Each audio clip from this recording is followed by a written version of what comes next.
Paz do Senhor Jesus. Amém. Nós louvamos a Deus por mais essa oportunidade que o Senhor Deus nos dá. Quero convidar os irmãos a abrirem já a palavra de Deus comigo, no livro do profeta Zacarias,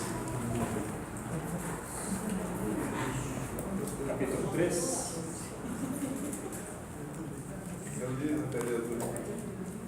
Todo mundo sabe onde fica o profeta Zacarias, né? Fica perto de Naum. Não.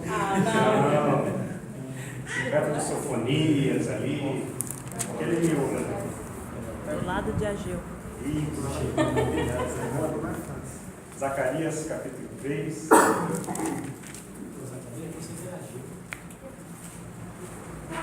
Enquanto os irmãos procuram, eu já quero novamente agradecer a oportunidade que os irmãos têm nos dado novamente, convite. Graças a Deus. Nos foi feito para estar aqui, mais desta vez, para participarmos dessa série de estudos que estão sendo feitos com base no livro Heróis da Fé, de Orlando de Royer.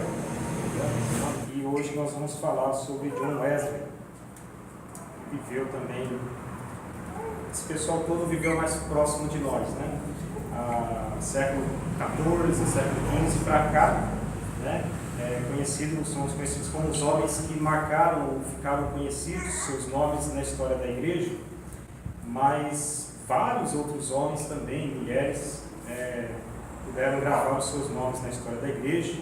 Alguns deles já desde o primeiro século, né, da era apostólica, e vindo mais para cá, segundo século, terceiro século, aqueles que ficaram conhecidos como pais da igreja, pais apostólicos, também seria muito interessante se a gente pudesse ter a oportunidade de estudar também a vida daqueles homens, os mártires, né, que houveram naquele tempo, né? Quem sabe Deus pode preparar essa oportunidade também. Os irmãos encontraram? Amém. Zacarias capítulo 3, eu vou ler apenas o verso 2, os irmãos acompanhem. Essa leitura é com base na abordagem que o autor faz no livro, aparece essa passagem. Então eu vou fazer a leitura, tem outras duas passagens aqui também, que nós vamos ler. Diz assim: Mas o Senhor disse a Satanás: O Senhor te repreende, ó Satanás. Sim, o Senhor que escolheu Jerusalém te repreende. Não é este um tição tirado do fogo? Vamos abrir também Deuteronômio, capítulo 6, nós leremos do verso 4 até o verso 9, diz assim a palavra de Deus: Ouve Israel, o Senhor nosso Deus é o único Senhor. Amarás, pois, o Senhor teu Deus de todo o teu coração, de toda a tua alma e de todo o teu poder. E estas palavras que hoje te ordeno estarão no teu coração.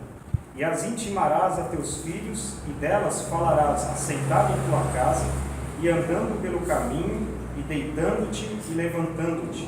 Também as atarás por sinal na tua mão, e te serão por testeiras entre os teus olhos, e as escreverás nos umbrais de tua casa e nas tuas portas.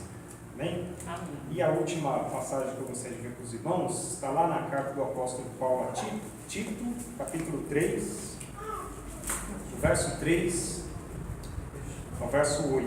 Porque também nós éramos, noutro tempo, insensatos, desobedientes, extraviados, servindo a várias concupiscências e deleites, vivendo em malícia e inveja, odiosos, odiando-nos uns aos outros. Mas quando apareceu a benignidade e o amor de Deus, nosso Salvador, para com os homens, não pelas obras de justiça que houvéssemos feito, mas segundo a sua misericórdia, nos salvou pela lavagem da regeneração e da renovação do Espírito Santo, que abundantemente Ele derramou sobre nós por Jesus Cristo, nosso Salvador, para que, sendo justificados pela sua graça, sejamos feitos herdeiros, segundo a esperança da vida eterna. Fiel é a palavra, e isto quero que deveras afirmes, para que os que creem em Deus procurem aplicar-se às boas obras. Estas coisas são boas e proveitosas aos homens. Amém? Os irmãos, hoje a gente vai falar sobre John Wesley, como já foi anunciado. Eu gostaria de perguntar inicialmente o que os irmãos já conhecem sobre este homem, John Wesley. Alguém já ouviu falar dele? Levanta a mão. Quem já ouviu falar dele uma vez na vida?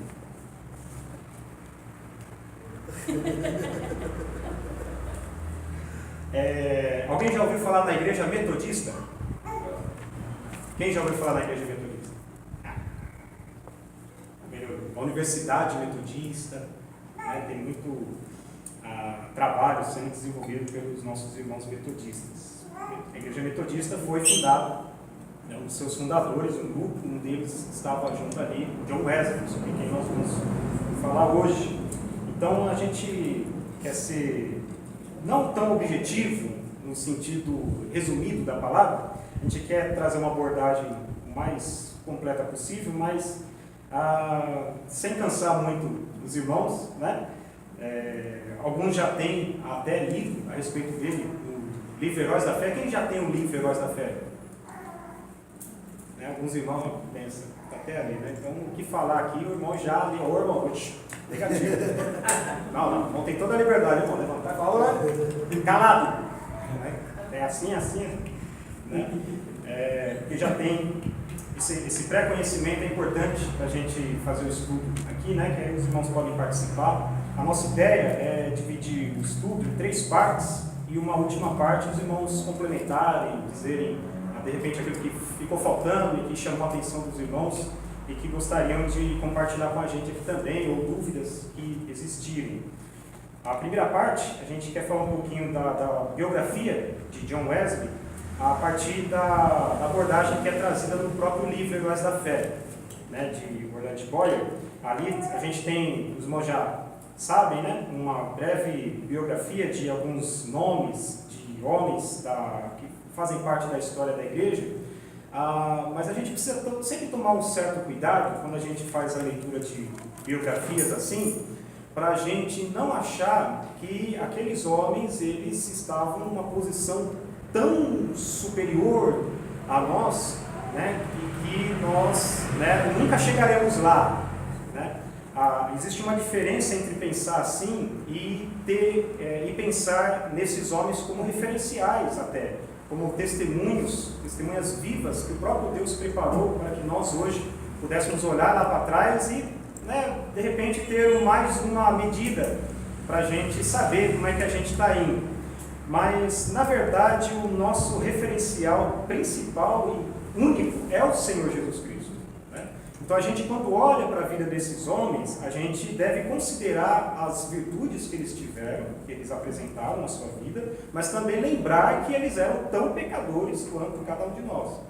Essa distinção ela é importante para a gente não... Porque até o título pode atrapalhar um pouquinho, quando fala heróis da fé, de chamar muito a atenção para a personalidade deles e de tal maneira a gente colocá-los no pedestal que o próprio Deus e o Senhor Jesus Cristo acabam, né, ficando esquecidos, né? Eles foram o que foram porque estavam em Cristo. O valor deles estava no fato de que eles eram mais do que vencedores por aquele que os amou, né? Não por si mesmos, não pela força, né, do seu próprio braço, da sua intelectualidade, da sua inteligência e assim por diante. Até mesmo na Bíblia, quando a gente ouve aqueles que, em Hebreus 11, por exemplo, quando se fala dos heróis da fé, né, se trata de homens e mulheres que tinham tantos defeitos quanto cada um de nós, mas que Deus misericordiosamente os usou apesar dos defeitos deles, né? Então, essa observação tem sempre que ser feita para a gente não cair no erro de quase cair numa idolatria, né, desses personagens. Na segunda parte, a gente quer falar um pouquinho mais sobre John Wesley a partir de outras fontes que a gente pesquisou, tem vídeos, né? Os irmãos já devem ter acessado, visto alguma coisa no YouTube, né? Hoje tem YouTube, né? Hoje você tem dificuldades, né? Você não precisa nem digitar mais, né? Você aperta um botão no seu celular e fala o que você quer que você pesquisar, né? Você não tem nem trabalho mais nem de digitar, né? E graças a Deus nós temos acesso a isso, né? E existe também vídeos, um filme sobre John Wesley, né? De 1 hora e pouco de duração, tal como existe o de Lutero, né? Que a gente abordou na última vez, né, que vários irmãos já assistiram também tem acesso a esse vídeo, né, da vida de John Wesley, documentários, enfim, tem bastante material também. A gente consultou alguma coisa dessas fontes e vai estar trazendo aqui para os irmãos, mas depois os irmãos, a gente passa o link, a busca é muito simples. John Wesley, pá, acabou, você vai ter uma lista de coisas lá para consultar, graças a Deus por isso.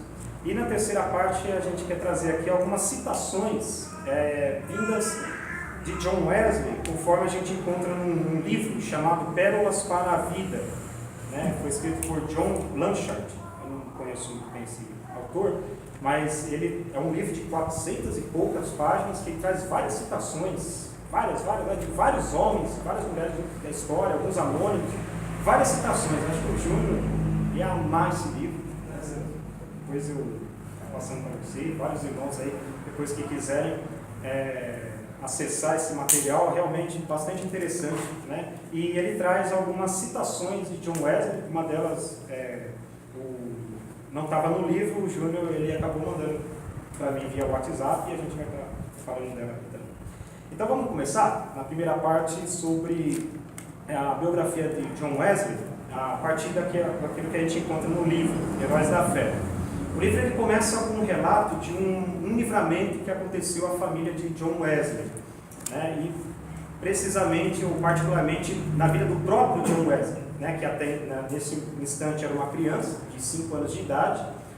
O registro que a gente tem é que a casa, não há um motivo como isso aconteceu, mas a casa pegou fogo onde eles estavam todos dormindo, e os primeiros ali, membros da família, o pai, a mãe, alguns irmãos, já acordaram, já saíram da casa, mas se deram conta de que o John Wesley não estava entre eles, né? Estava ainda no quarto dormindo, né? Então a ideia era salvar John Wesley daquela situação, mas o fogo já havia se alastrado de tal maneira e tomado aquela casa que ninguém teve a coragem de entrar lá necessariamente. Então o que aconteceu foi que alguns homens vizinhos, eles se ajuntaram e se improvisaram ali uma maneira de fazer com que John Wesley descesse, né, da casa pela janela. Então o registro que tem é assim: o céu à meia-noite era iluminado pelo reflexo sombrio das chamas que devoravam vorazmente a casa do pastor Samuel Wesley, que é o pai de John Wesley. Enquanto a família orava, João acordou, oravam do lado de fora, né? E depois de tentar descer pela escada, subiu numa mala que estava em frente a uma janela, onde um vizinho o viu em pé. O vizinho chamou outras pessoas e conceberam o plano de um deles subir nos ombros de um primeiro, então fizeram uma escada humana, né? E um terceiro subia nos ombros do segundo e alcançaram a criança. Dessa maneira, João, eu prefiro John, né? John, né? Ele aportuguesou todos os nomes aqui do livro, né? John, vou falar do John. John foi salvo da casa em chamas, apenas instantes antes de o teto cair com grande fragor. O menino foi levado pelos intrépidos homens que o salvaram para os braços do pai. Então, esse livramento que aconteceu na vida da família, e particularmente na vida de John Wesley, foi uma das situações que levaram a refletir muito do que viria a acontecer na sua vida, de acordo com a percepção que a mãe dele, a Susana, sobre quem a gente vai falar também, teve ao ver esse livramento. Ela viu aquilo e falou: meu Deus, esse menino foi livre de uma maneira muito milagrosa. Ele acabou de sair, o teto caiu, a casa tomada. Deus tem um mistério.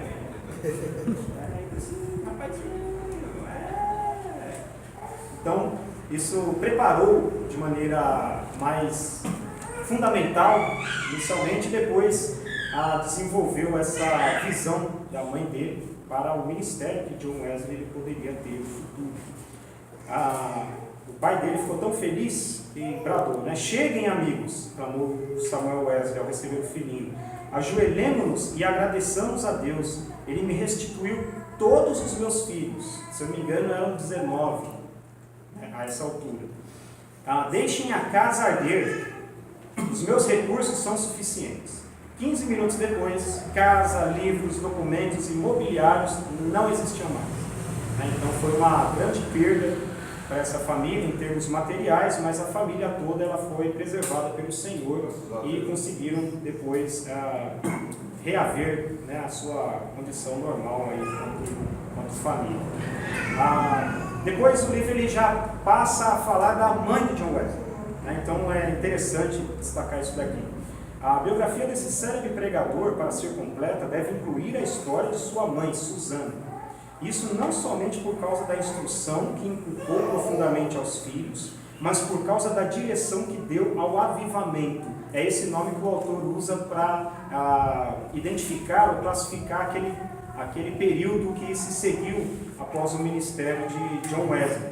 A gente também poderia chamar de avivamento a própria Reforma Protestante, né, que trouxe de volta o olhar do povo para a palavra de Deus, trouxe de volta a percepção da suficiência da Escritura, da autenticidade da Escritura e principalmente da autoridade que a palavra de Deus devia ter sobre a igreja, né? Então isso é avivamento, né? Então quando o povo para de viver para si mesmo, para viver para agradar-se a si próprio, enfim, e passa a ver que a sua vida ela deve ser vivida à luz da palavra de Deus, vivendo na mordomia cristã, como a gente hoje diz, que a nossa vida não é nossa, ela é do Senhor, né? Então o que nós devemos fazer da nossa vida não é para nós, é para o Senhor. Nós não devemos viver vidas centradas em nós, mas vidas que glorifiquem a Deus. Então esse retorno dessa visão bíblica a respeito da nossa vida, ela é avivamento, né? Então essa situação, ela novamente passa a acontecer. Deus vai avivando o seu povo no meio dos anos, como o profeta Abacuque diz, né? Graças a Deus por isso. Então nós clamamos hoje por um avivamento, tal como aconteceu há 500 anos atrás, né? E como aconteceu há um pouco menos de tempo, mas alguns séculos antes, a partir do ministério desse homem aqui também. Então, como que a mãe de John Wesley fez na criação dos seus filhos? Ela vai dizer assim, o livro vai dizer assim, a mãe de Susana, primeiro fala da mãe de Susana, então teve todo um, né? Por isso que nós lemos aquela passagem de Deuteronômio 6, porque a ideia de Deus, irmãos, era que o seu povo fizesse conhecer a Deus e a sua lei de geração a geração. Deus se revelaria à próxima geração, mas de uma maneira mais mediante a ação dos próprios pais. Deus primeiro se revela poderoso aos pais, para que os pais abram seus olhos, se admirem daquilo e tenham ali ímpeto para transmitir aquilo aos seus filhos. E os seus filhos percebam aquilo e passem aos seus filhos assim por diante. Só que a gente vê que na história do povo de Deus, de Israel, isso não deu muito certo. Houve uma geração, né, já na época dos juízes, que a Bíblia diz que não conhecia o Senhor. Então o perigo disso, quando nós, ou os irmãos que já são pais, né, não atentam para essa questão da instrução dos filhos no caminho do Senhor. Na leitura que a gente fez, em Deuteronômio 6, a gente vê isso bem claro. Então, primeiro fala da mãe de Susana. Ela era filha de um pregador. Ela era esforçada na obra de Deus, casou-se com o eminente ministro Samuel Annesley. Dos 25 filhos deste enlace, Susana era a 24ª. Então, John Wesley teve 18 irmãos. E a sua avó teve 25. Amém, irmãos? Amém. Vocês recebem? Bem, quem quer? 25 filhos. Amém. Uma família só enche a igreja todinha. Faz o nome das crianças, dos adolescentes, da cidade, moral, banda, faz tudo, né? 25 filhos. Hoje a gente luta para criar um, né? 2, e é uma trabalheira, né? Que Deus nos dê da sua graça. Essas mulheres aqui, elas criaram 25 filhos e a outra criou 18, 19. Só pela graça de Deus mesmo, né? E a Susana era a 24ª, ou seja, era quase a caçula, né? Só veio uma depois dela. Durante a vida, a Susana, né? Durante a sua vida, ela seguiu o exemplo da mãe, passando uma hora de madrugada e outra à noite orando e meditando sobre as Escrituras, pelo que ela escreveu certo dia: pelo que ela escreveu certo dia, vê-se como se dedicava à oração. Aí uma citação da Suzana. Que Deus seja louvado por todos os dias em que nos comportamos bem, mas estou ainda descontente, porque não desfruto muito de Deus. Ela orava 1 hora de madrugada, ela orava mais 1 hora à noite, meditando nas Escrituras todo dia. E mesmo assim, ela olhou assim e falou: estou descontente. Por quê? Porque não desfruto muito de Deus. Sei que me conservo demasiadamente longe dele. Anseio ter a alma mais intimamente ligada a ele pela fé e amor. Irmãos, essa observação deixei aqui para a gente falar, porque é exatamente isso, eu acredito, que acontece quanto mais nos aproximamos de Deus. Quanto mais nós nos aproximamos de Deus, mais a gente percebe quão longe de Deus nós ainda estamos. Por quê? Porque quando nós nos aproximamos de Deus, Deus é luz. E Ele vai fazer o quê? Aquilo que João diz no seu Evangelho, no capítulo 1. A luz, ela manifesta as trevas. Então, quando nos aproximamos de Deus, nosso coração ele vai sendo iluminado pela luz do Senhor. E nós ficamos mais certos do nosso pecado. Nós ficamos mais assombrosos, desesperados pelos nossos pecados. Né? Então, essa percepção que ela tem aqui, ela é justa. E ela deve ser levada em conta na nossa vida, no nosso relacionamento com Deus. Será que quanto mais eu oro, mais eu acho que aí sim, bora cima. Vem para cima. Vem, Satanás, seu cão. Vem você também, quem você quiser. Eu oro 1 hora de madrugada, medito na palavra 1 hora todo dia. Pode vir, porque aqui é o seguinte, né? Então a gente fica com aquela coisa de que nós, por conta dessas práticas, ficamos super poderosos, ficamos super crentes. Se nós estamos reagindo ou refletindo esse tipo de comportamento, é melhor que nós passemos a reavaliar nossa comunhão com o Senhor. Porque possa ser que nós estejamos nos enganando, que nós estejamos apenas praticando preceitos de homens. Quando homens dizem, orem, orem, orem, quem não ora 1 hora não ora nada, ore pela madrugada. Então, se essas afirmações são feitas apenas considerando as práticas em si, e não considerando que essas práticas nos levam de fato a termos um entendimento melhor de quem é Deus e de quem nós somos, é o tal do fanatismo. Aquilo que nós fazemos sem objetividade nenhuma, nós fazemos por fazer. Vem à igreja, não pode faltar culto, não pode faltar culto. De domingo, pelo amor de Deus, não pode faltar no culto. Mas nos falta a clareza de sabermos que estar aqui é estar aqui para adorar a Deus, é estar aqui reunidos com o corpo de Cristo para louvor do seu nome. Não é vir por vir, isso é fanatismo. Não é orar por orar, isso é fanatismo. Não é orar de madrugada porque, para que eu seja considerado um super crente, isso é fanatismo, isso é formalismo, e Deus não se agrada disso. Então ela, por buscar ao Senhor, ela teve essa percepção ampliada na sua vida de como ela ainda precisava chegar aos pés do Senhor. Depois o livro traz a forma mais específica como ela fazia na criação dos seus filhos. Muito interessante, veja aqui. Ela era fiel em ordenar a seus filhos e a casa depois dela. Essa é uma citação de Gênesis 18, 19. Então, como ela ordenava aos seus filhos, essa questão da ordem no seio familiar. Primeiro, ela instruindo, né? Ela diz assim: para formar a mente da criança, a primeira coisa é vencer-lhe a vontade. Essa é uma questão interessante. Porque assim, hoje o que nós observamos é um movimento em que a vontade das crianças, ela não é boa, não é perfeita, não é agradável, mas é absoluta. Ela é a que vale, ela é a que manda dentro da família. O que ela quiser é o que vai acontecer no meio daquela família.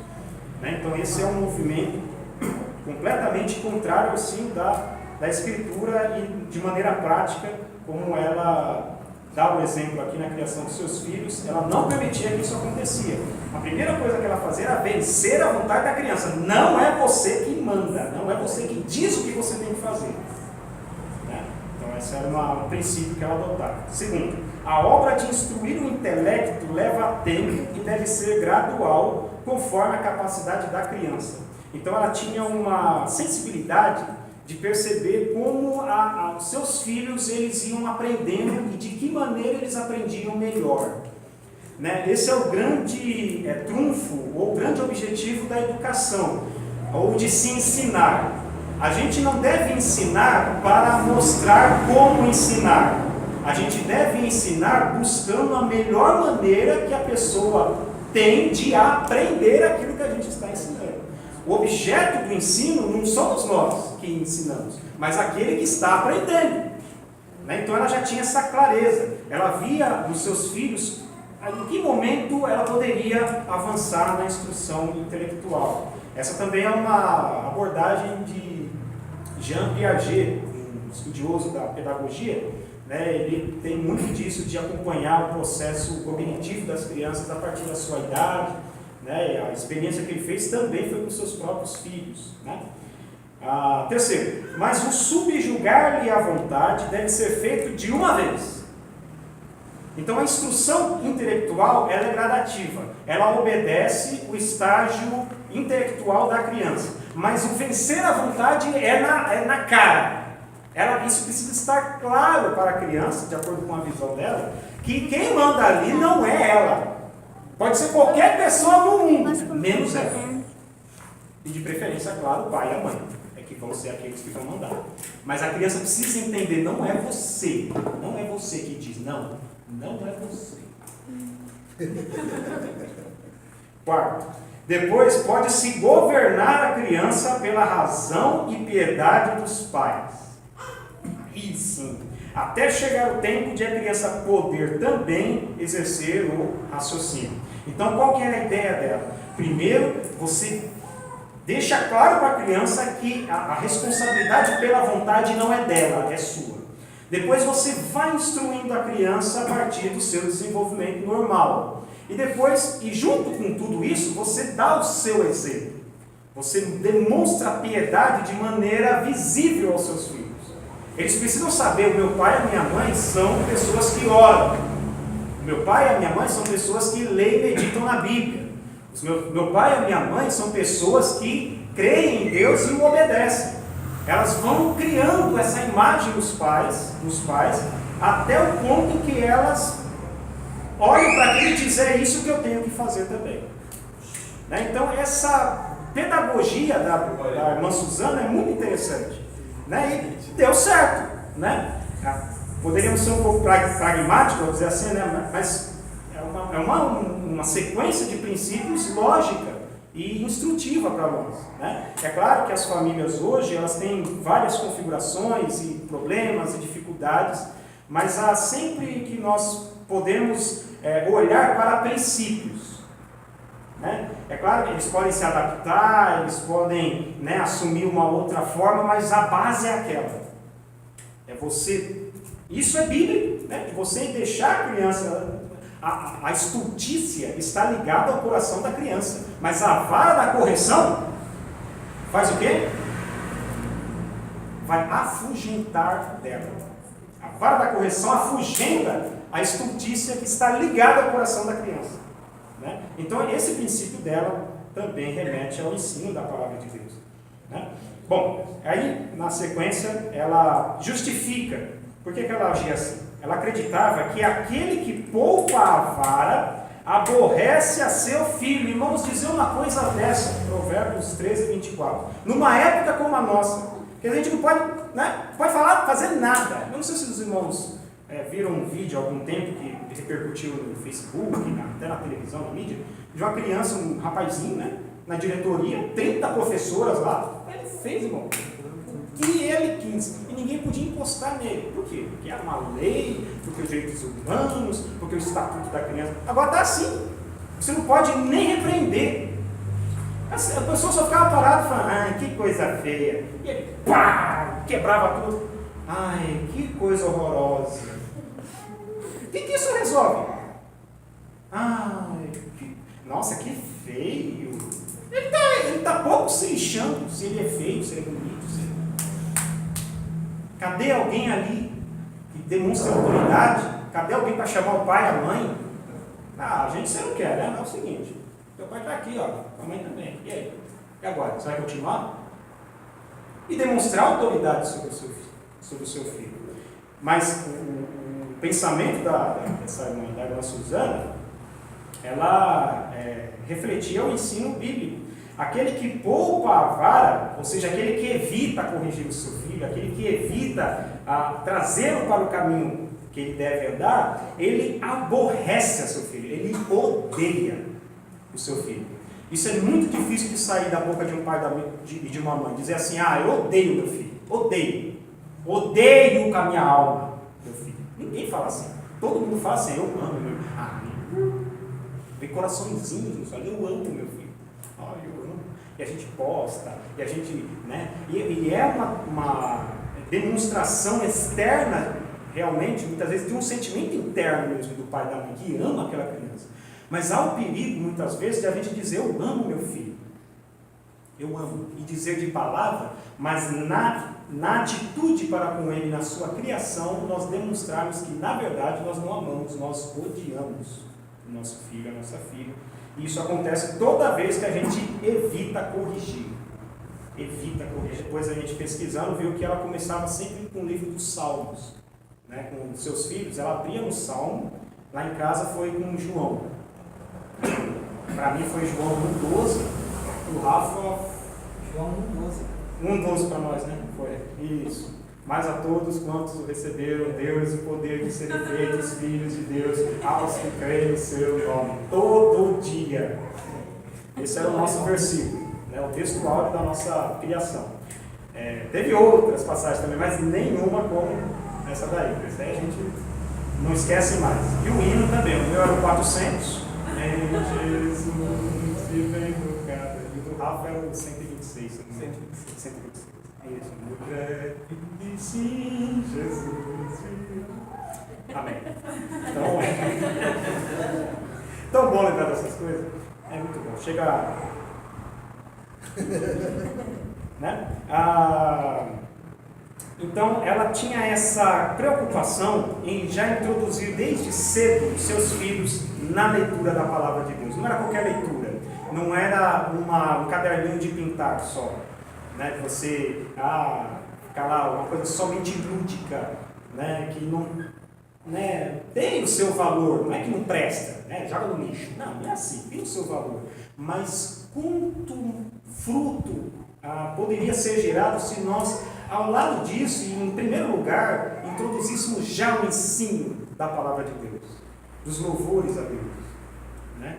Então, essa preocupação Suzana tinha e fez isso com a sua família. Os meninos no lar de Samuel Wesley aprenderam, a partir de tudo isso aí que ela fez, não se fala muito do pai de John Wesley. Isso é interessante, né? Provavelmente o contexto daquele tempo era de muitas famílias ainda hoje, em que o pai fica um pouco mais ausente, né, da sua família, por causa do trabalho, e a mãe ela acaba ficando com todo mundo lá. Então ela acaba ajudando no seu papel de auxiliadora na criação dos filhos, no temor do Senhor. Lembrando que essa responsabilidade primariamente é do pai, de acordo com a Bíblia. Né? Isso aí dá um estudo. Lá em Colossenses, em Efésios, quando se fala vós pais, a palavra no original ali é o pai homem, pai. Né? Ele tem essa responsabilidade de instruir o seu filho no caminho do Senhor. A mãe, ela ajuda nisso. Ela é auxiliadora nesse processo. Porque às vezes assim, você tem famílias que, o pai chega, né, quando a criança faz uma criação, esse seu filho aí, você não cria ele direito, você não educa ele, você não fala que não pode, agora faz tudo o que quer, você não está criando o seu filho direito. O pai falando para o marido falando para a esposa, quando na verdade essa responsabilidade é dele. Então ele que tem que ver o que está acontecendo, ele que tem que instruir, ele que tem que ver, né? O papel de liderança biblicamente atribuído ao pai de família. Os meninos no lar de Samuel Wesley aprenderam o valor que há em observar fielmente os cultos, então eles já foram introduzidos na vida da igreja. Antes de saberem ajoelhar-se ou falar, eram instruídos a dar graças pelo alimento. Eu não sei quantos irmãos aqui têm esse hábito antes de comer, né, de agradecer a Deus pelo alimento, onde quer que se encontre, mas esse é um ensino que desde o Evangelho, né, o próprio Senhor Jesus, né, toda vez que ia comer, levantava e dava graça. Às vezes a gente não faz isso, né? E isso a gente encontra aqui também. Por meio de acenos apropriados. Então eles ainda não falavam, não tinham desenvoltura, né, na fala, mas eles faziam os acenos, agradeciam e assim por diante. Logo que aprendiam a falar, aí sim, eles repetiam a oração dominical, que é a oração do Pai Nosso, né, que é o nome que foi dado à oração de Mateus 6. De manhã e à noite. Então eles oravam o Pai Nosso de manhã e à noite. E depois a gente vai fazer algumas observações aqui. E eram ensinados também a acrescentar outros pedidos conforme o seu desejo. Então não ficava só na reza, né? Como a gente vê hoje, né? Pai Nosso, amém. Aí passa para a próxima bolinha do terço. Pai Nosso que estás nos céus, então não era esse o ensino que eles recebiam, né? Eles oravam o Pai Nosso como uma maneira de introduzir uma oração que eles fariam de uma maneira mais aberta, mais pessoal. Né? Ao chegar na idade própria, um dia da semana era designado a cada filho para conversar sobre as dúvidas e dificuldades. Né? Então cada filho, os 19 ali, tinha um dia da semana, com certeza, né? 2, 3, tinha um dia para 2, 3, né? E eles conversavam. Parece que o dia de John Wesley era quinta-feira. Quarta-feira.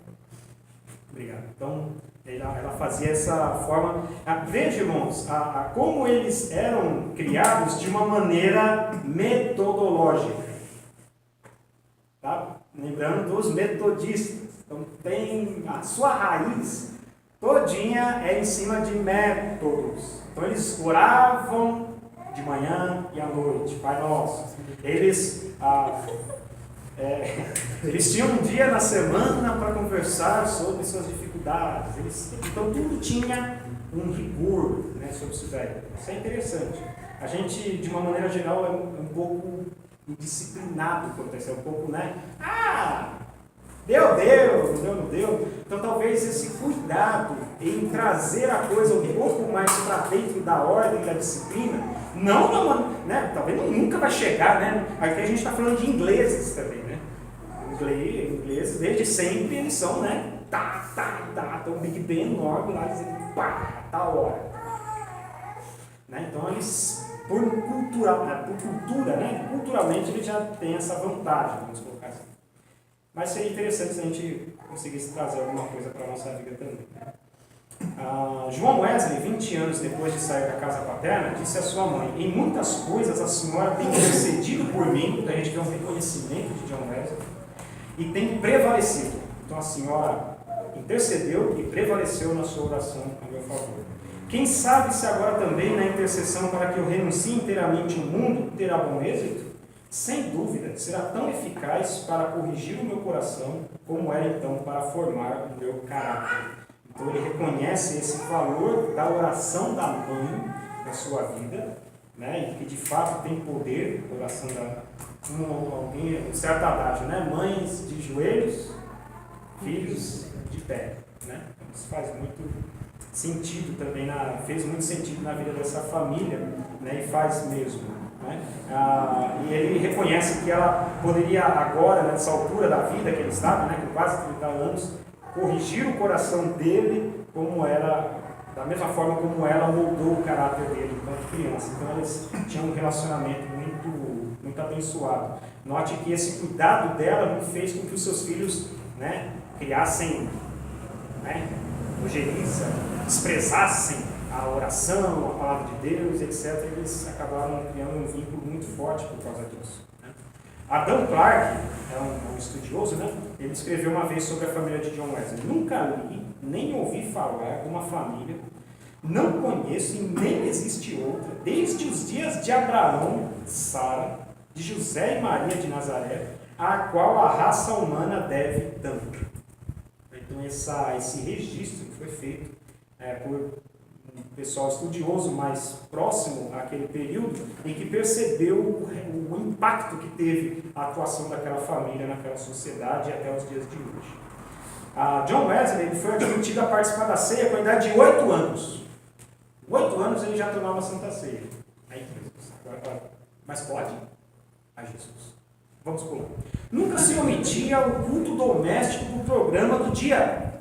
Culto doméstico. Esse a gente não vai pular. O que é o culto doméstico, meu Deus do céu? O que é culto doméstico? A gente tem muito, eu tinha muito isso, mas não sei como que acontece com os irmãos, quando eu ouvi esse nome, culto doméstico, mas sempre quando eu ouvia, talvez por falta de um melhor esclarecimento a respeito, né?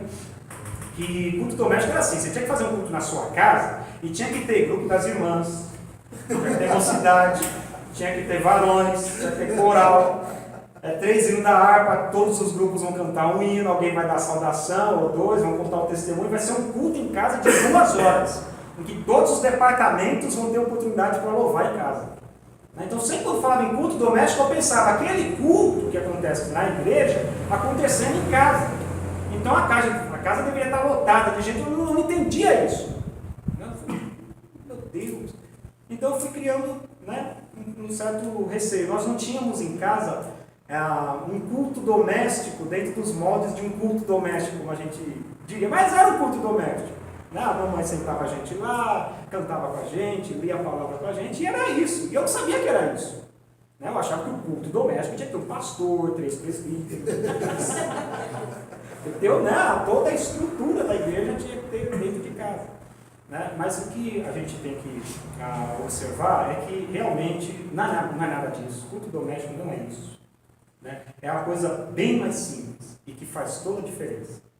Que a gente às vezes não separa tempo para haver esse culto doméstico dentro de casa. Mas é tão simples quanto você louvar ao Senhor, você ler a palavra de Deus e meditar nela, de você com seus filhos dizer as maravilhas de Deus, Deus nos deu um livramento. Lembra daquele dia que aconteceu isso e aquilo?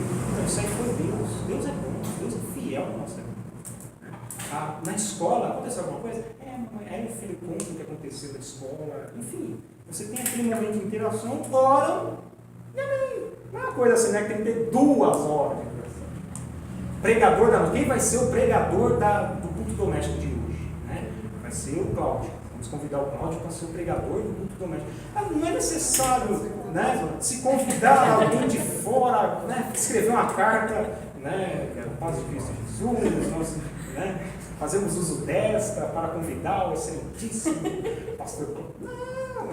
Não, você pode convidar, não há nenhum empecilho quanto a isso, mas o que se espera primordialmente é que os próprios membros da família façam tudo, louvem, orem, falem da palavra de Deus e façam isso com constância, com frequência. A família do pastor Samuel Wesley vivia rodeada de pobreza. Aí a gente já está avançando um pouquinho, tá? Para entrar mais na vida de John Wesley mais à frente. Então era uma família pobre, na verdade. Eles já perderam a casa, lá atrás, e até se recomporem, eles continuaram bem pobres ainda. Mas eles conseguiram uma graça, pela influência do Duque de Buckingham. Conseguiram um lugar para João na Charterhouse, em Londres. Assim, o menino, antes de completar 11 anos, deixou a atmosfera fragrante de oração ardente para enfrentar as porfias de uma escola pública. Então, o autor aqui destaca essa dicotomia, esse choque. Ele só vivia orando, culto doméstico, oração dominical, e o dia de tirar dúvidas e tal. Daqui a pouco ele está numa escola, num período razoável de tempo do seu dia, que não tinha nada daquilo, Então como que ele lidou com aquilo? Como ele fez isso? A gente vai ver mais adiante. Aqui tem uma observação sobre a sua parte física. Ele conservava também as suas forças físicas, obedecendo fielmente o conselho de seu pai, que corresse 3 vezes de madrugada em redor do grande jardim da Charterhouse. Tomou como regra da sua vida dali em diante manter o vigor do corpo. Aos 80 anos, apesar de seu físico franzino, considerava coisa insignificante andar de pé ou a pé 1,5 léguas para pregar. 1 légua dá quase 2 quilômetros, se não me engano, 1 légua Bairro Mineiro, 3 quilômetros, 3 quilômetros, com 80 anos. A distância é considerável, né? Mas assim, ele fazia, né? De boa, por conta desse preparo físico que ele teve, né? Dentro de um sistema simples de exercício físico, né? Não ia para academia, né? Não tinha academia, ele só fazia as corridas, né? Por isso, irmãos, amém? Se anima. Anima-te. Aê.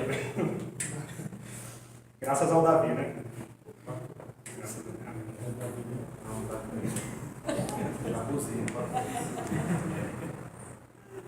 Este contava-lhes histórias instrutivas, as quais atraíam mais do que o recreio. O que o John Wesley fazia na escola, irmãos? Na hora do recreio, em vez de ele ficar lá brincando de canetinha porrada, né? Canetinha porrada, essas coisas, né? Ele. Como eu apanhei, sabe? O ser humano pode apanhar tanto, né? Aos 13, 14 anos, como eu apanhei. John Wesley não ficava fazendo essas coisas. Ele ficava sentadinho na sua sala, falando de coisas da palavra de Deus com seus colegas. Ele fazia de uma tal maneira, não era só aquela coisa infatume, não, ele fazia de uma tal maneira que os seus coleguinhas, eles se sentiam atraídos mais por aquilo que ele tinha a dizer do que pelas brincadeiras do recreio. Então no recreio o pátio ficava meio, né, dividido, né, tinha alguns ali, os gatos pingados, a maioria ali estava com o John Wesley, ouvindo falar da palavra de Deus. Então, para nós que estamos na escola, na faculdade, ou mesmo no serviço, né, nós podemos observar esse exemplo aqui de John Wesley e nos dedicar a trazer a palavra e a mensagem do Senhor aos nossos colegas de uma maneira que Deus pode nos conceder a graça de falar de tal maneira que os atraia mais do que as outras coisas, né? Então, que Deus nos ajude nisso daí. Às vezes a gente só fica lá no... né? Eu não sei como é que é o recreio de hoje nas escolas. Acho que ninguém nem brinca mais. O Cláudio pode dizer. Deixa eu... Olha o cansaço que ele fala aí, né? Só de os chutes continuam, os socos continuam. Mesma coisa. Bom, tá bom, beleza. Não, pensei que todo mundo ficava ali, né? Zap, Face, né? Não faziam mais nada da vida. Que bom. Tem o seu lado bom, né?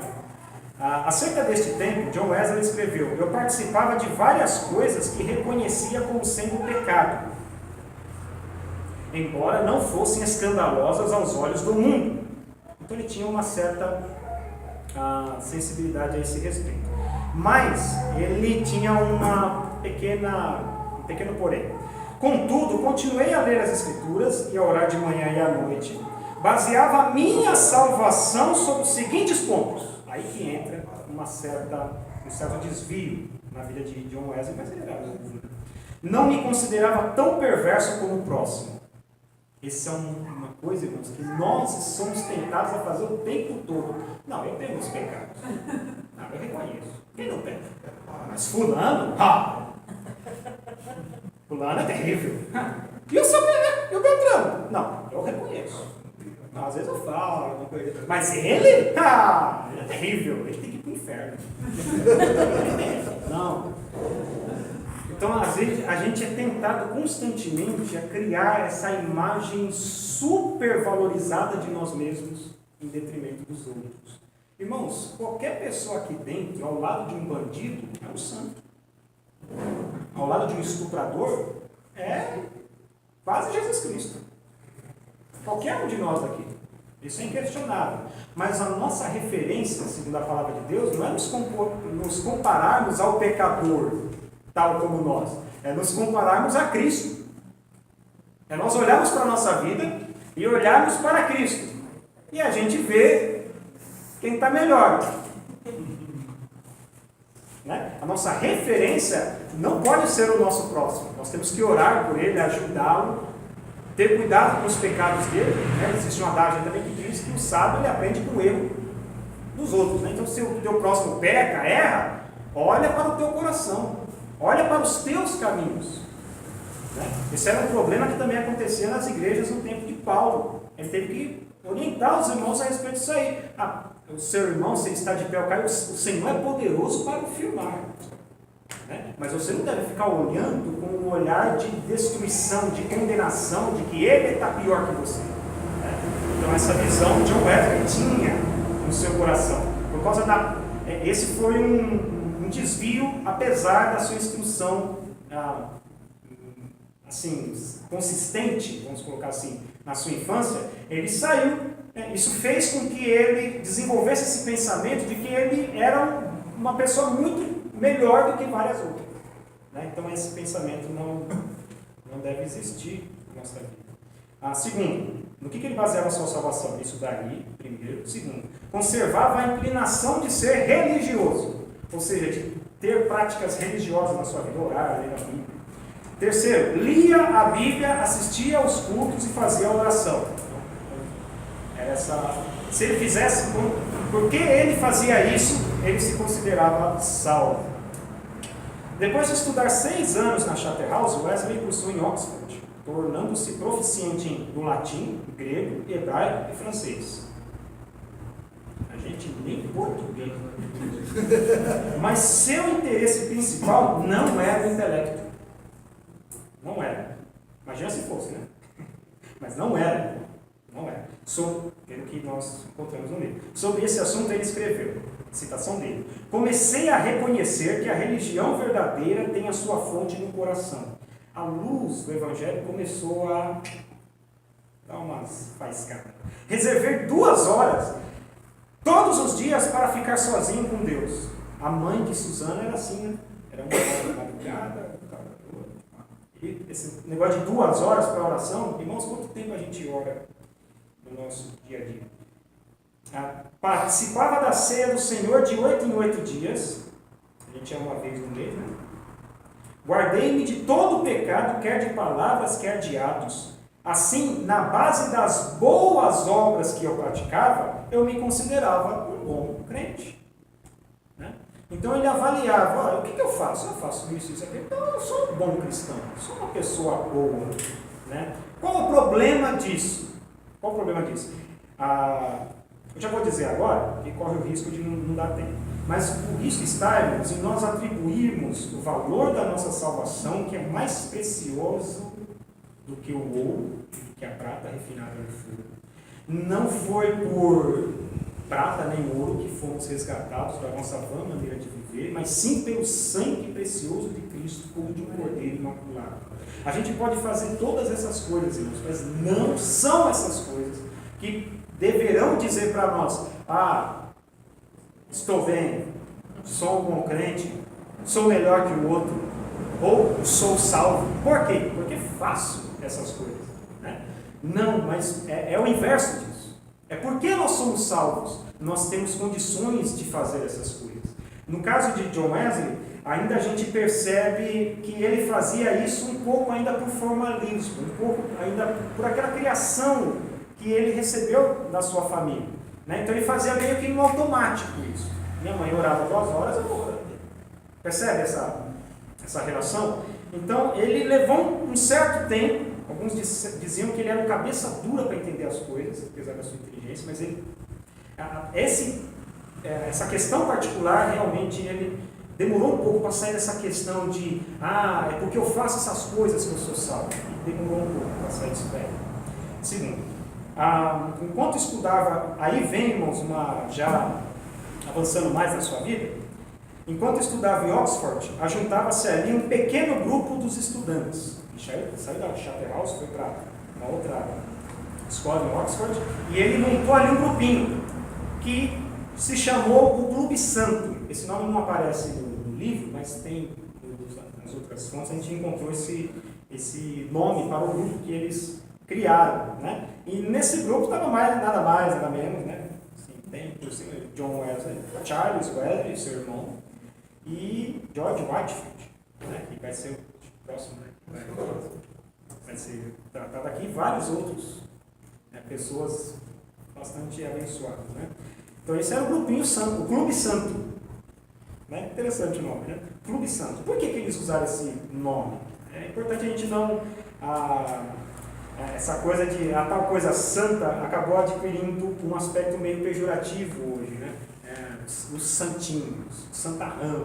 Mas no sentido que eles trouxeram aqui o nome, o Clube Santo, é porque eles realmente se separavam das práticas do dia a dia da escola para se dedicar à oração, a estudar as Escrituras juntos diariamente, era todo dia. Eles separavam tempo para estudar a Escritura, jejuavam de quarta e sexta-feira. Então eles tinham essas coisas em comum. Visitar os doentes e os presos, né, os encarcerados, e confortar os criminosos na hora da execução. Então eles criaram esse roteiro, esse programa, né? Esse Clube Santo tinha esse passo a passo, essa rotina, né, na sua prática. Né? Então é por conta desse movimento é que surgiu a igreja metodista. Vai partir daí. Por quê? Porque o método que acabou sendo conferido ao nome metodista era esse método de orar, de estudar a Escritura todo dia, de jejuar de quarta e sexta-feira, não sei se hoje os metodistas são assim ainda, de visitar os doentes e de visitar os presos e confortar os criminosos. Eles faziam isso regularmente, era um método de servir a Deus que eles desenvolveram. Né? Então, por conta disso é que veio esse nome de metodistas. Né? Há um detalhe aí que nas orações, de vez em quando, eles paravam, de vez em quando, para observar e se oravam com o devido fervor. Eles estavam orando, mas, de vez por outra, eles paravam. Será que a gente está orando mesmo? Para valer? Né? Isso é interessante da gente observar. Às vezes a gente está orando, nem sabe que está pedindo direito. Né? É meio aquela oração que segue, eu vou dizer assim, mas não é que alguém ora isso que está errado, né? Não é necessariamente isso. Mas, por exemplo, uma pessoa tem o costume de iniciar a oração, soberano Deus e eterno Pai. A pessoa vai, pega e inicia a sua oração assim, soberano Deus. Mas ela não reflete sobre aquilo que ela está falando. Ela inicia a oração daquele jeito, por quê? Porque ela ouve os outros. Senhor, meu Deus e meu Pai. Todo mundo é assim, né? Está o grupo assim, né? Vai ensaiar, alguém ia levar Deus em oração. Fulano. Aí começa a dizer, Senhor, meu Deus e meu Pai.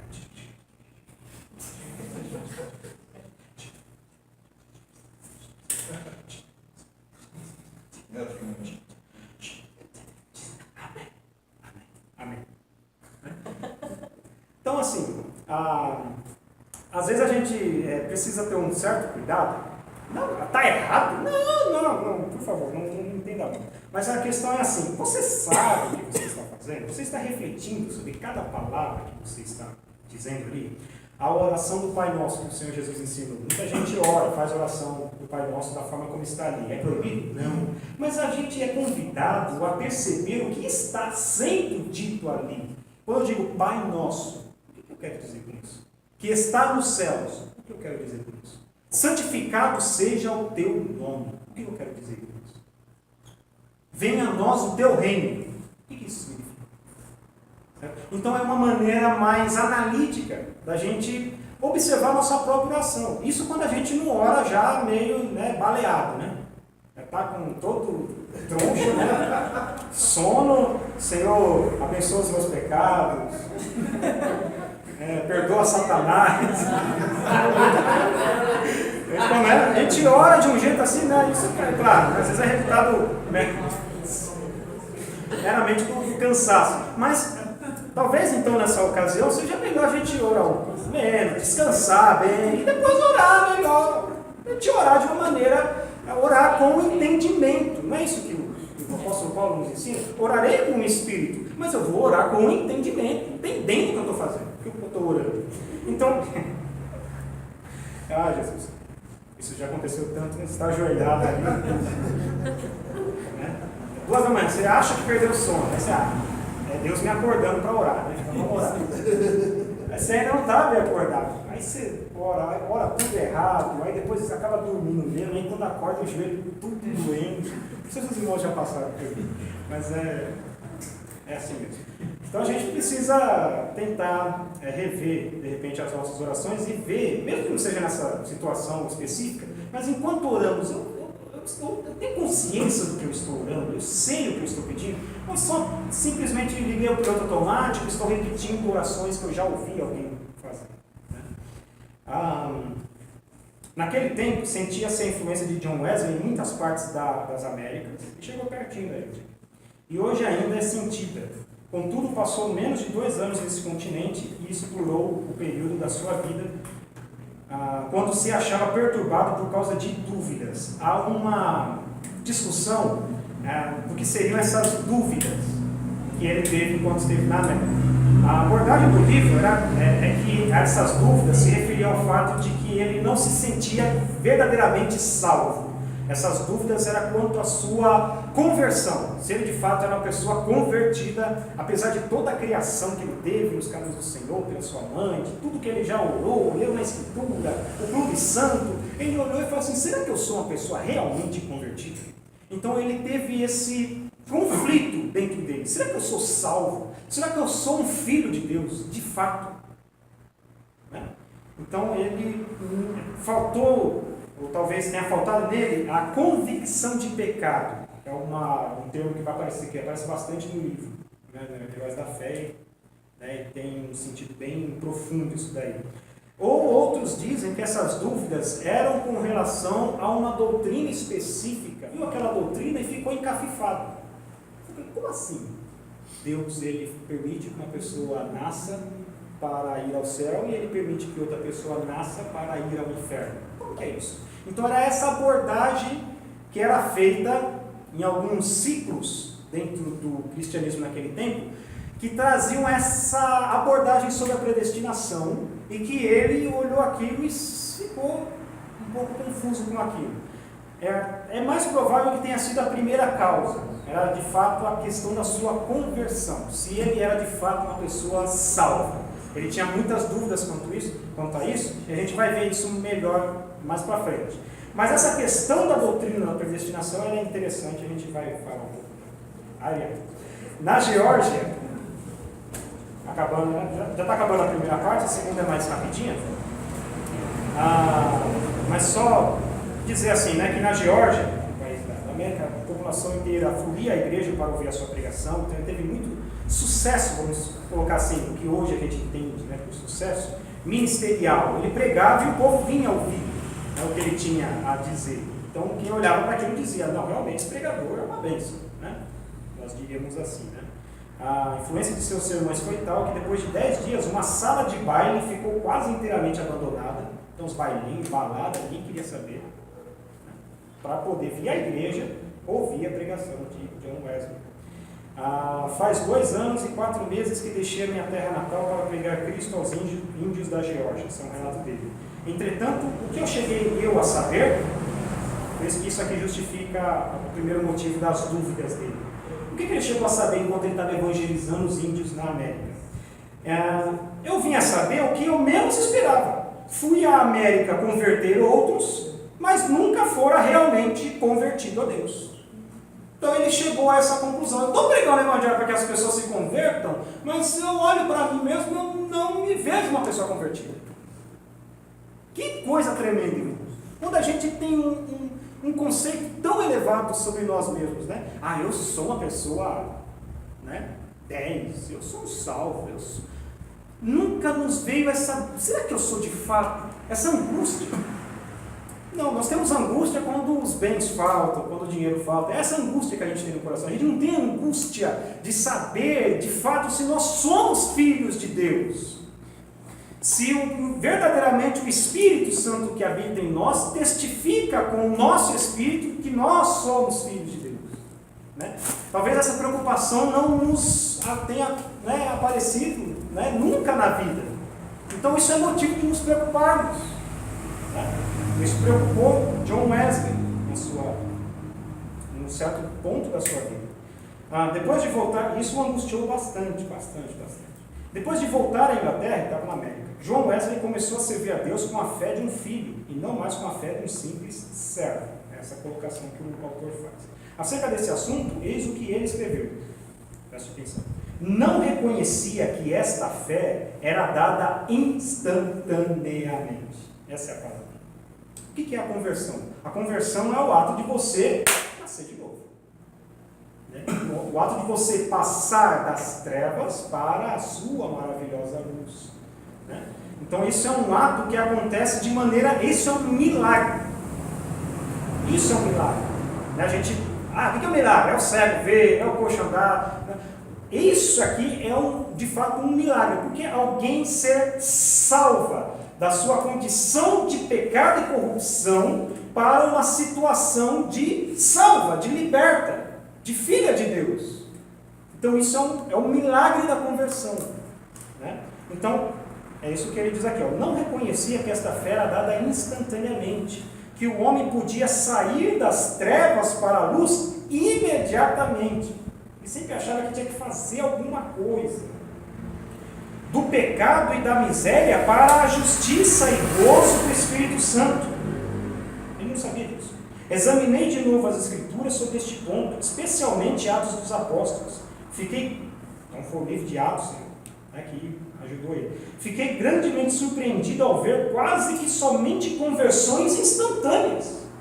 A própria Bíblia dava exemplos de como isso acontecia.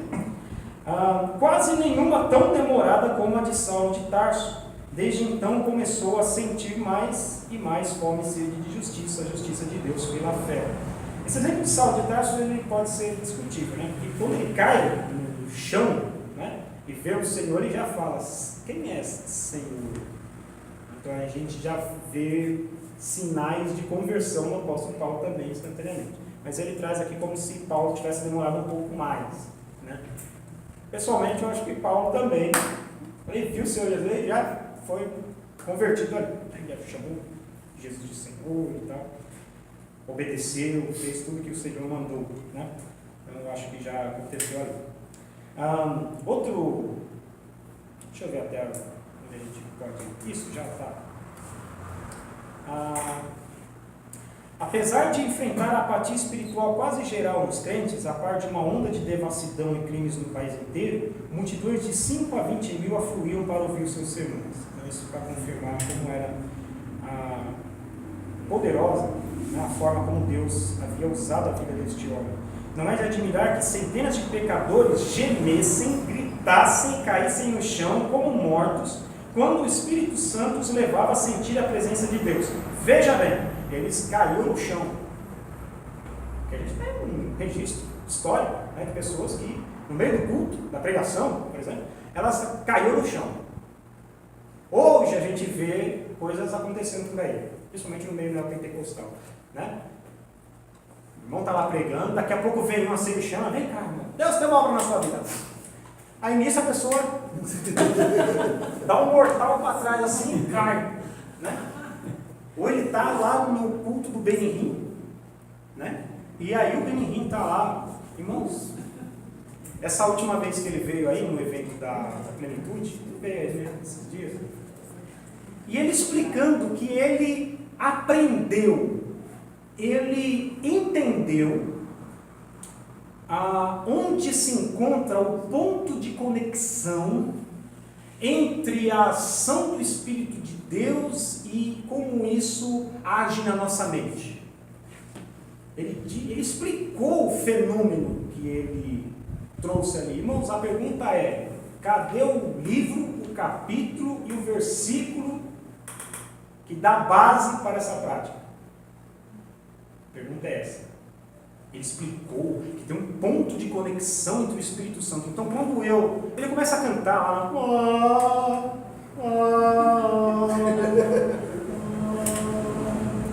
Senhor, meu defeito, minha alma canta de Senhor.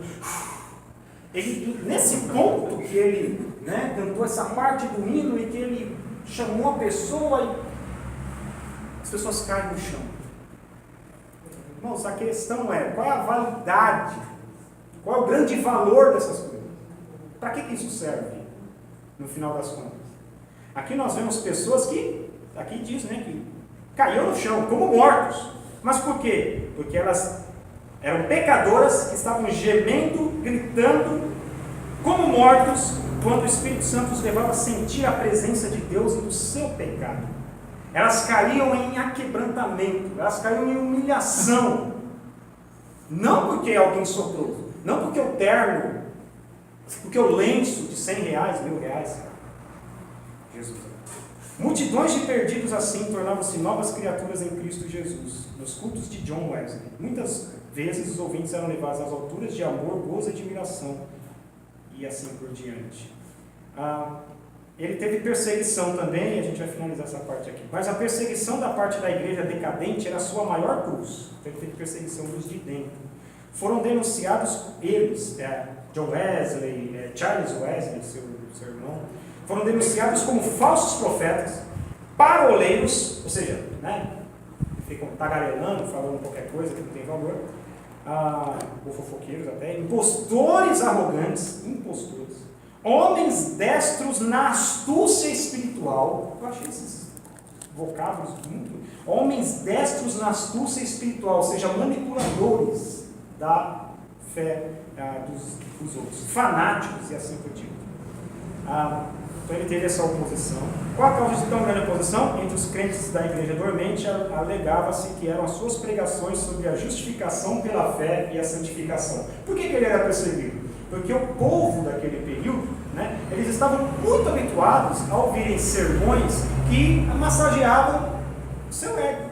Eram pessoas ricas, poderosas, donas de terras, então elas estavam acostumadas ao quê? Os pregadores a falar isso que a gente está acostumado a ouvir por aí. Você é mais do que o Messias. Você é isso, você é aquilo. Isso é uma raridade.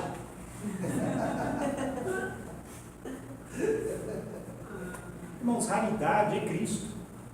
Porque Ele nos amou quando nós ainda éramos pecadores. Raridade é Cristo. Porque Ele, o justo, deu a vida pelos injustos. Porque por um justo, alguém poderia se animar a morrer. Então, Jesus é uma raridade. Nós não. Nós somos tudo farinha. Deus abençoe. O último parágrafo. João Wesley não somente pregava mais que os outros pregadores, mas os excedia como pastor, exortando e confortando os crentes, visitando de casa em casa.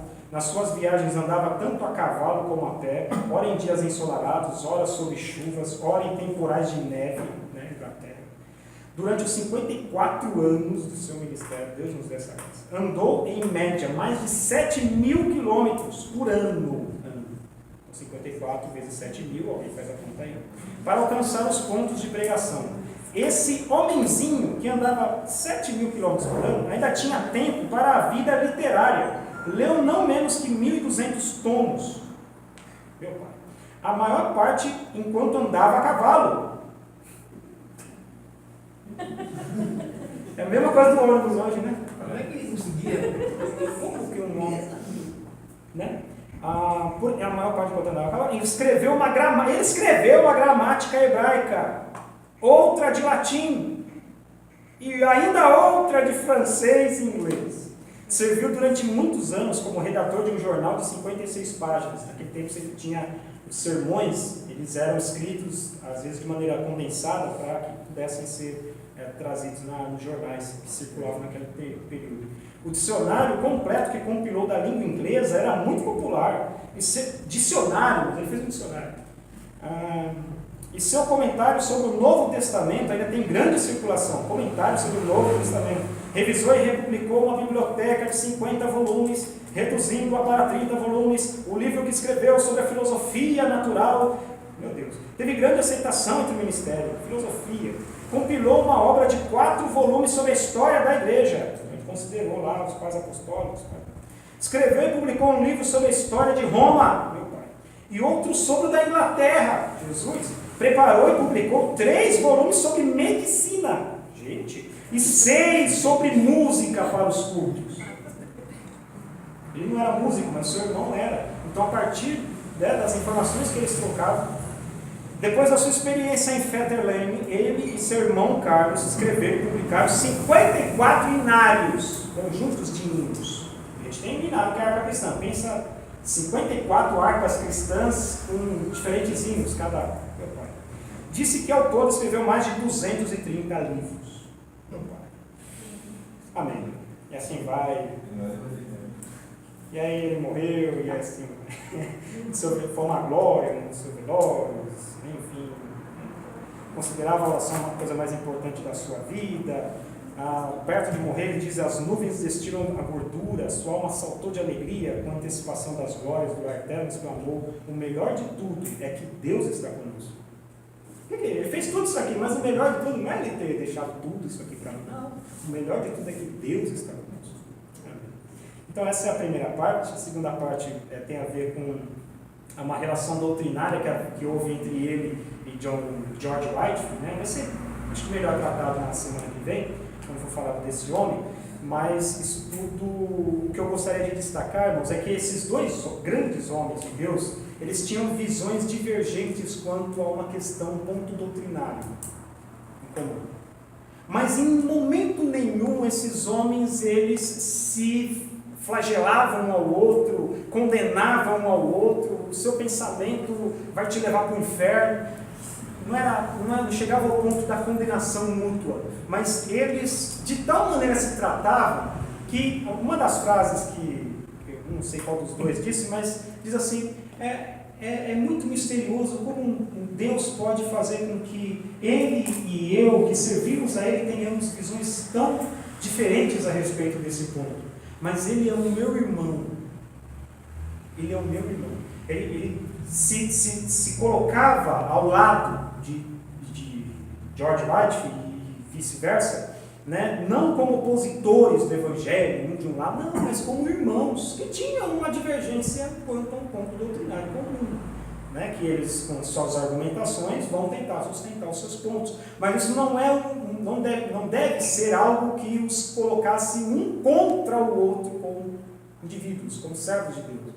Isso nos dá um ensino hoje. Às vezes a gente pode ter uma visão doutrinária que venha divergir quanto à visão do outro, né? Você vai embasar a sua visão biblicamente, o outro vai fazer o mesmo, mas de tal maneira que se faça a não atingir diabolicamente o outro, né? Como se o outro fosse um diabo em forma de irmão, né? Só para citar uma frase uma certa ocasião, perguntado para George Whitefield, né? Sobre o Wesley, né? E aí, quando você e John Wesley estiverem mortos, né? John Wesley vai para o céu, justamente tendo em vista essa diferença doutrinária que eles tinham. Aí George Whitefield respondeu: perguntou: vocês vão para o céu? John Wesley vai para o céu? Vocês vão estar com Cristo? Não, eu não.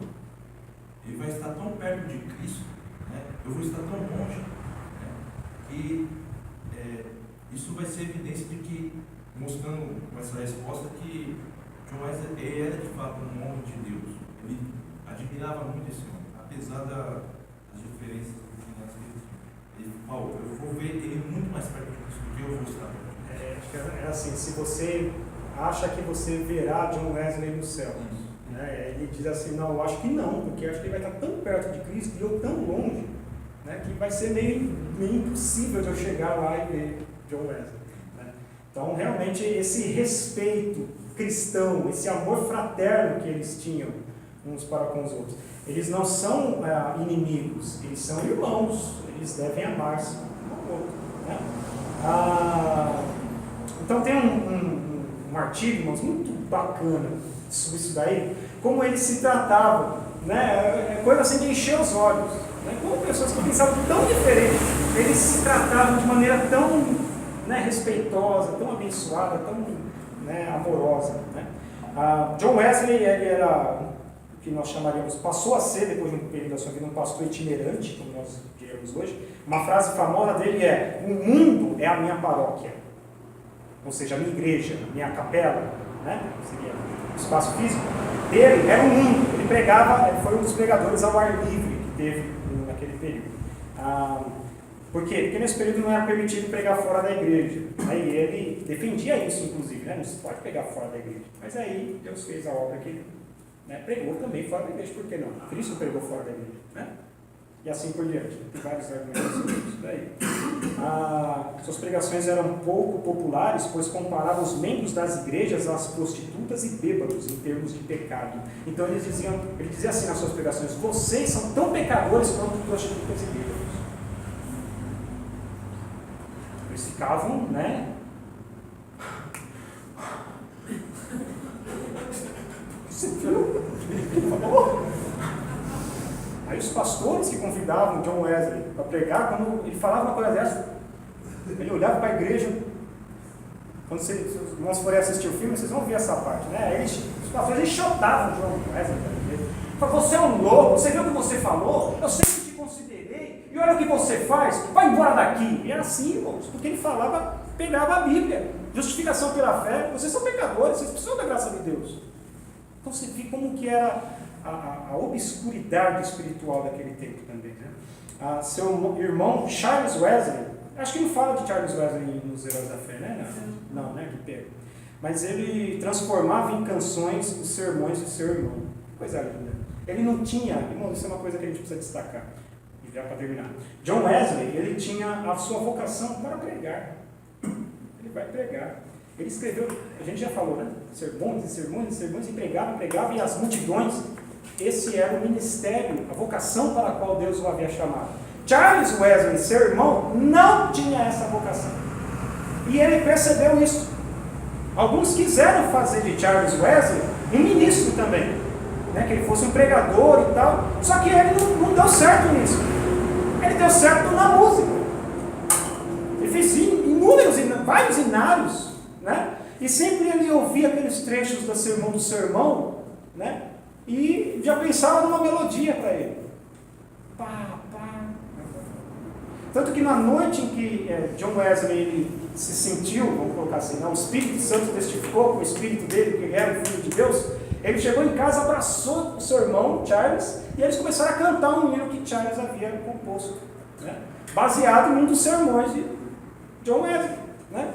Então, que coisa gloriosa. Eles não ficavam disputando, né? Não tinha essa coisa, essa rixa. Vou pregar melhor que você. Eu sou seu irmão, mas e daí? Vou pregar melhor. Não, você não. Não, você é um pregador. E eu vou ficar aqui. Cada um fique na vocação que foi chamado. Deus distribuiu os membros do corpo de Cristo, cada um como quis. Ele é soberano nisso. Ele diz: não, você vai ser isso e não vai ser aquilo. Você vai ser isso. E assim vai, né? Então, eles tinham essa clareza, né? Então, acho que isso é muito interessante da gente se destacar. Deixa eu só ler algumas citações do John Wesley, para a gente finalizar, sobre a Bíblia. Para a gente entender também melhor também o pensamento de John Wesley, né? Sobre a Bíblia. Se há algum erro na Bíblia, então pode haver 1000 erros.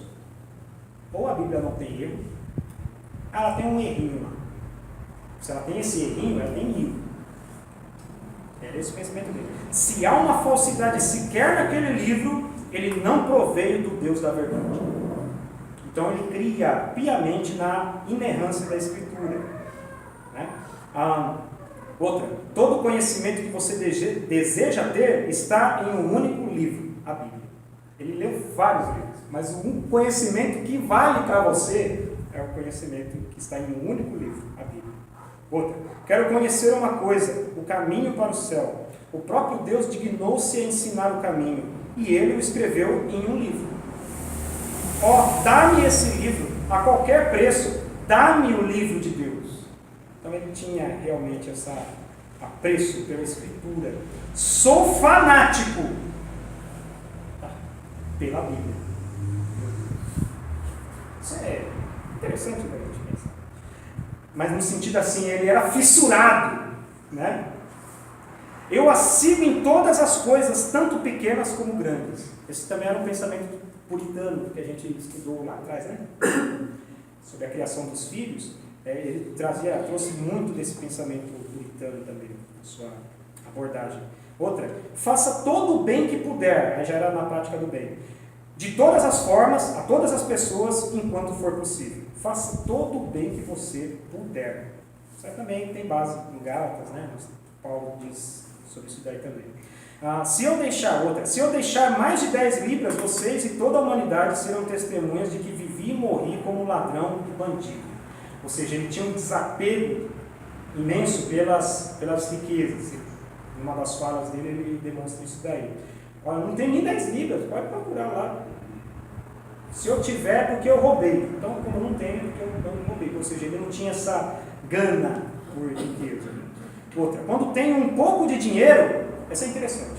Quando tenho um pouco de dinheiro, livro-me dele tão logo seja possível, para que ele não encontre o caminho de meu coração.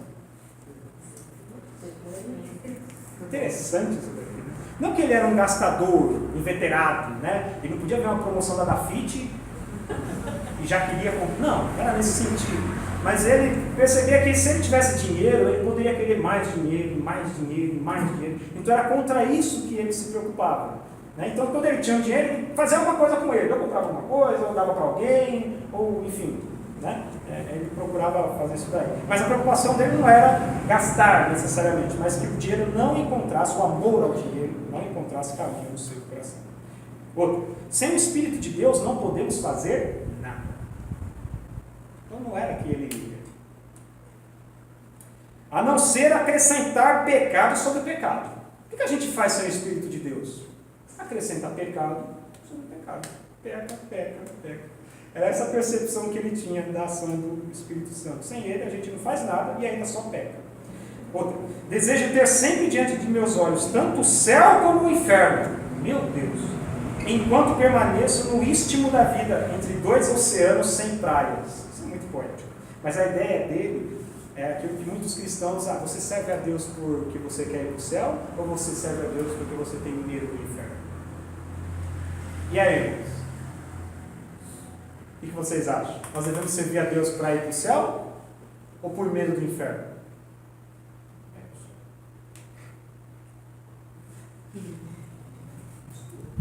Interessante, né? O pensamento de John Wesley é que a gente deve considerar as duas coisas. Até porque ele tem como base o próprio Evangelho. Jesus falou mais do inferno do que do céu. Por quê? Ele falou só do céu, do céu, do céu, para que nós queiramos ir para o céu. Ele falou mais do inferno para que a gente tema. Olha assim, não quer para um lugar desse. Deus me livre para um lugar desse. Lá a chama não se apaga. O verme não morre, né? É dor, é pranto, é ranger de dentes, né? Então a gente deve viver a vida cristã de acordo com John Wesley, e acredito que também seguindo esse pensamento que está no Evangelho, de que nós devemos servir a Deus pelos dois motivos. Depois a gente pode, né, discutir melhor isso daí, porque há controvérsias, né? Sempre tem. Não há felicidade a não ser em Deus. Ele reconhecia isso. Não é a família, não é o dinheiro, não é... Enfim, a felicidade está em Deus. Temos um negócio na terra, como igreja. 2 pontos. Salvar almas. O negócio da igreja no mundo é salvar almas. Qual que é o negócio que deve haver aqui na igreja de Vila Ema? Salvar almas. O que deve haver lá no Lar Nacional? Negócio. Qual é o negócio da igreja? Ou seja, qual é a ocupação da igreja? Salvar almas. Construir templos. O maior que tiver. O maior possível. Né? Para que entre no Guinness. E assim vai. A igreja nada tem a fazer a não ser salvar almas. Isso é muito. Portanto, deve gastar e ser gasta nessa obra. Não lhe é requerido falar tantas vezes. Falar muito, mas salvar tantas almas quanto puder. Levar ao arrependimento tantos pecadores quanto possível. Qual tem sido a nossa preocupação em relação a isso daqui? Como igreja do Senhor e como igreja local. Né? Os crentes por si mesmos não são mais capazes agora de ter um único pensamento bom, de expressar um único desejo bom, de falar uma única palavra boa, de realizar uma única boa obra do que eles eram antes de serem justificados. Então, se eles fazem alguma coisa boa, tudo começou porque Deus os justificou em Cristo. Isso é muito interessante. Mais do que todos os inimigos, temo o inimigo que há dentro de mim. Muito interessante. Outra, para acabar. Deus não faz nada que não seja em resposta à oração. Meu Deus, interessante. Bom, é bem isso, Mas Deus criou o céu e a terra, não houve uma oração para aquilo. Mas, via de regra, Deus ele responde às orações do seu povo, né? Eu acho que é isso que ele quer dizer. Todo orgulho é idolatria. A gente acha que idolatrar é idolatrar o Thales. Não. Idolatrar é você ser orgulhoso. Você pode ser tão ortodoxo quanto o diabo e ainda ser iníquo como ele. O diabo também é ortodoxo. Ou seja, ele tem verdades bem firmes na cabeça dele, que são mentiras, né? E a gente pode ser tão ortodoxo quanto ele, ser tão iníquo quanto ele. Há o perigo da gente conhecer a Escritura, mas de uma maneira que nos desvie para o orgulho, para a vaidade do nosso coração. O que é perfeição cristã? Amar a Deus de todo o coração, mente, alma e forças. Isso é perfeição cristã. É amar a Deus sobre todas as coisas. Deixa eu só mais algumas aqui. Sobre o tempo, como ele usava o seu tempo. Embora eu seja sempre rápido, não sou apressado. Muito interessante. Ele era ágil nas coisas dele, mas ele não fazia por pressa. Ele fazia com agilidade, mas ele não era apressado, não tinha aquele sentimento no coração dele.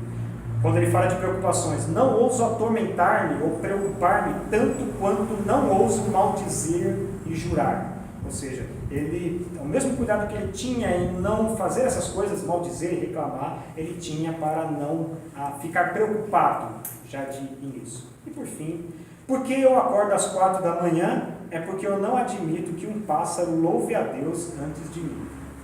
Amém. Deus abençoe. Vamos orar? Agradecer ao Senhor.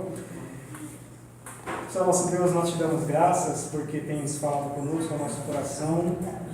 Nós te louvamos pela vida destes homens, Senhor, que fazem parte da história do teu povo, ó Pai, mais próximos de nós, e que nos servem em muitos sentidos, Senhor, como exemplo, como referência para nós melhorarmos os nossos caminhos diante de Ti, ó Deus. A Tua palavra nos instrui acerca disso, mas o Senhor, pela Sua graça e misericórdia, faz com que alguns dos Teus filhos se sobressaiam nisso e sirvam para nós de modelo. Nós Te louvamos por isso. Ajuda-nos, ó Pai, não a orar, ó Deus, pura e simplesmente o período de tempo que esses homens oravam, mas nos ajuda a orar mais. Nos ajuda a meditarmos mais na Tua palavra. Nos ajuda a vivermos vidas mais justas, mais retas diante de Ti, tudo no poder do Teu Espírito Santo, que como aprendemos, sem Ele nada podemos fazer. Opera, Senhor, estas coisas na nossa vida, ó Pai, tudo para o louvor do Teu nome, é o que nós oramos a Ti, em nome de Jesus. Amém.